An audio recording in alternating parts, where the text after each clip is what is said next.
The United Nations Human Rights Office, UN Human Rights, has expressed concern over the arrest of human rights and political activists in Zimbabwe ahead of the 44th Ordinary Summit of Head of State and Government scheduled to be held on 17 August 2024 in Harare.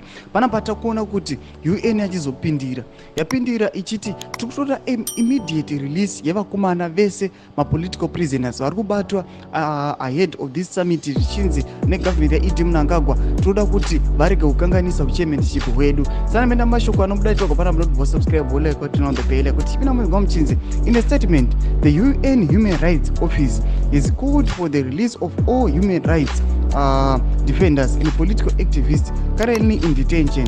It said, we are concerned about the reports of arrest, harassment, and intimidation of human rights defenders and political activists in lead up to the SADC summit. Takaona vakomana vakaona vakabatiwa kungava pa-airport human rights defenders vakaita sana namatai kwekweza. Takaona vanhu opposition vakawanda vakabatiwa.